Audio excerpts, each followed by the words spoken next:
Alam nyo guys, isa sa natutunan ko na habang nandito pa tayo sa mundo, dapat lubos-lubosin mo na yung mga bagay na nagpapasaya sa iyo. Kasi hindi natin alam hindi natin alam yung hanggang kailan tayo sa mundong to. So yung mga bagay na nagpapasaya sa atin, nagpapasaya sa mga kaibigan natin, sa mahal natin sa buhay, lubos-lubosin na natin kasi darating talaga yung time na bigla na lang mawala yung mga tao mahal natin sa buhay, no? Tapos doon mo na lang masabi na sana pala ginawa namin to, sana pala ganun na ginawa ko, sana pala yung mga sana na gagawin nyo sana nung time na gusto nyong gawin pero hindi nyo ginagawa kasi both kayong parehong busy. So doon mo na lang ma-realize yung mga bagay na yun na wala na yung isa sa mahal mo sa buhay na wala na. Hindi mo na maibalik, hindi mo na magawa yung mga bagay na sana na gusto mong gawin. Kaya isa sa natutunan ko guys na kung meron kang mahal sa buhay, lubos-lubosin mo na yung saya kasi hindi natin alam kung hanggang kailan tayo sa mundo. Yung pagmamahal nyo sa magulang, kung gusto nyo paligayahin yung magulang nyo, gawin nyo na. Kasi ako, papa ko, kung ano ba yung katayuan ko ngayon, hindi yun naranasan to. Si papa ko, for sure na masaya siya sa ko ngayon. So nakamit ko ngayon, masaya siya kasi wala namang siyang hiling kundi yung maging maganda yung buhay ko ngayon. Unti-unti ko na siyang naabot, pero sad to say, wala na ang papa ko. Yung mga bagay na sana kung buhay pa si papa ngayon, naibigay ko sana sa kanya, no? Pero wala din kami noon guys. So kung panahon na meron na kayo, kung sa tingin nyo nakapagbigay saya sa magulang nyo, nakapagbigay saya sa mga mahal nyo sa buhay, gawin nyo na bago nyo intayin na huli na ang lahat.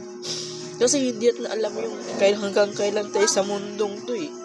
Darating talaga yung time na pagsisihan mo na lang kasi hindi mo nagawa yung mga bagay na nagpapasaya sa'yo, mga bagay na nagpapasaya sa kanya.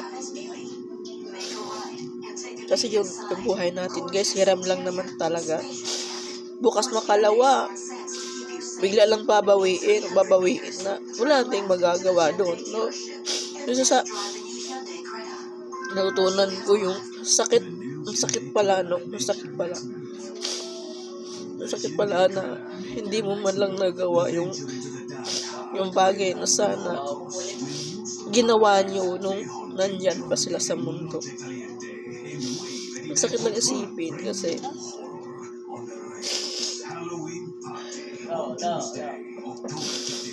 wala hindi naman natin mahulaan kung hanggang kailan tayo sa mundo.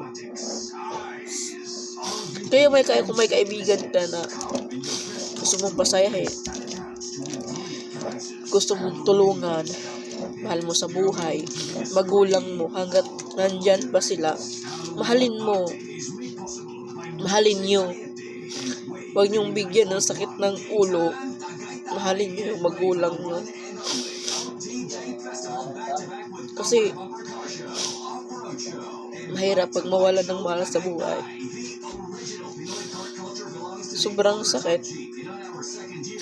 Yung mga bagay na meron ka ngayon na hindi mo na ibigay doon sa magulang mo noong panahon na nandyan pa sila.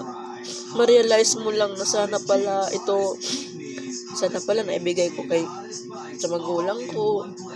Nakita sa nila yung katayuan ko ngayon, yung ganong mga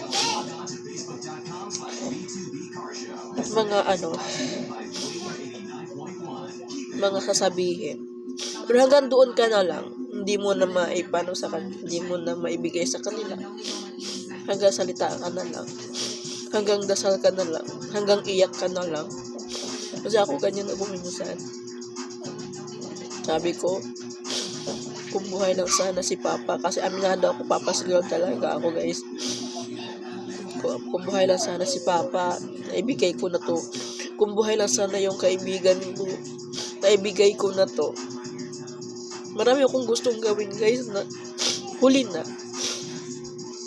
Wala na sila sa akin. Hindi ko sila makikita.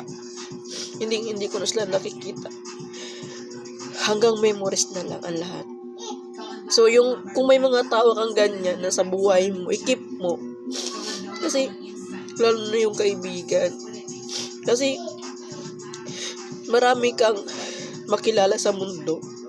Marami kang magiging kaibigan.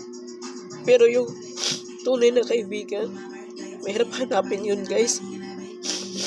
Kung makita mo na sila, huwag mo try doon. I-keep mo sila. Kasi yung mga yan, sasamahan ka hanggang dulo.